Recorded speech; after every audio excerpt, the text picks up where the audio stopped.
ওই ৭টি আলামত আপনার সাথে ঘটে, বুঝবেন আল্লাহ তাআলা আপনাকে সাহায্য করছেন বা আল্লাহ তাআলা আপনাকে ভালোবাসেন। ৪টি আলামত দেখেই চেনা যায় এই ব্যক্তিকে আল্লাহ তাআলা ভালোবাসেন। ১ নম্বর হচ্ছে নবীজি সাল্লাল্লাহু আলাইহি সাল্লাম বলেছেন, যখন আল্লাহ তাআলা কোনো বান্দাকে ভালোবাসেন তখন জিবরাইল আলাইহিস সালামকে ডেকে বলেন, আমি অমুক ব্যক্তিকে ভালোবাসি, তুমিও তাকে ভালোবাসো। অথবা জিবরাইল আলাইহিস সালামও তাকে ভালোবাসতে থাকেন এবং আকাশে ঘোষণা করে দেন যে আল্লাহ তাআলা অমুক ব্যক্তিকে ভালোবাসেন, তোমরাও তাকে ভালোবাসো। তখন আকাশের অধিবাসীরাও তাকে ভালোবাসতে শুরু করেন। অতঃপর সেই বান্দার জন্য জমিনও স্বীকৃতি স্থাপন করা হয়, তার প্রতি মানুষের মনে ভালোবাসা আল্লাহ তাআলা সৃষ্টি করে দেন। ২ নম্বর হচ্ছে মুসিবতে সন্তুষ্ট চিত্তে থাকেন, এমন ব্যক্তিকে আল্লাহ তাআলা অনেক ভালোবাসেন। ইব্রাহিম আলাইহিস সালামকে অনেক পরীক্ষা করেছেন আল্লাহ তাআলা। কোরআনের কোথাও বলা হয়নি যে আল্লাহ তাআলা ফেরাউন কিংবা নমরুদের পরীক্ষা নিয়েছেন, বরং তিনি তার ভালোবাসার বান্দাদের পরীক্ষা করে থাকেন। তাই বহু ইমানদারের জীবনে দেখবেন দুঃখ কষ্ট বিপদ আপদ লেগেই থাকে। এর কারণ ব্যাখ্যা করে রাসূল সাল্লাল্লাহু আলাইহি সাল্লাম বলেন, মুমিনের জন্য দুনিয়া কারাগার ও কাফিরের জন্য দুনিয়া জান্নাত।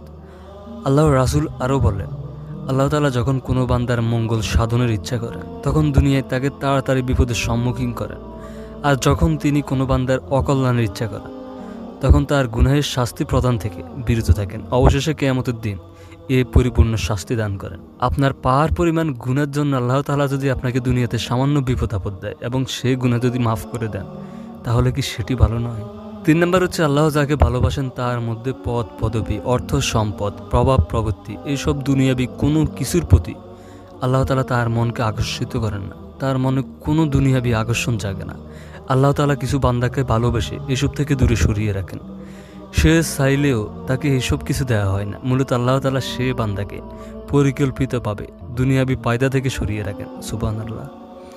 এই বিষয়ে অনেক হাদিস পাওয়া যায়, তার মধ্যে একটি হচ্ছে রাসূলুল্লাহ সাল্লাল্লাহু আলাইহি সাল্লাম বলেন, আল্লাহ যখন কোনো বান্দাকে ভালোবাসেন তাকে দুনিয়ার প্রাচুর্য থেকে বাঁচিয়ে রাখেন। যেমন তোমাদের কেউ পানি স্পর্শ করলে তার অসুবিধা হবে, তাই আল্লাহ তাআলা তাকে পানি থেকে বাঁচিয়ে রাখেন। আশা করি আপনারা ভালোভাবে কথাগুলো বুঝবেন। ৪ নম্বর হচ্ছে আল্লাহ তাআলার ভালোবাসার বান্দার সবচেয়ে গুরুত্বপূর্ণ আলামত হলো তাকে আল্লাহ তাআলা দিনের বুঝ দান করেন এবং সে অনুযায়ী বেশি বেশি নেক আমল করারও সুযোগ করে দেন। রাসূল সাল্লাল্লাহু আলাইহি সাল্লাম বলেছেন, আল্লাহ তাআলা যার কল্যাণ চান তাকে দিনের প্রজ্ঞা দান করেন।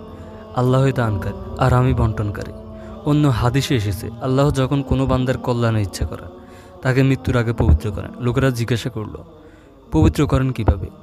নবীজি বললেন, মৃত্যুর আগে তাকে নেক আমলের তৌফিক দান করেন, অতঃপর তার মৃত্যু ঘটান। তো সুপ্রিয় দর্শক, আমরা সবাই বেশি বেশি দোয়া করি যেন আল্লাহ তাআলা আমাদেরকে তার রহমতের চাদর দিয়ে ঘিরে রাখেন।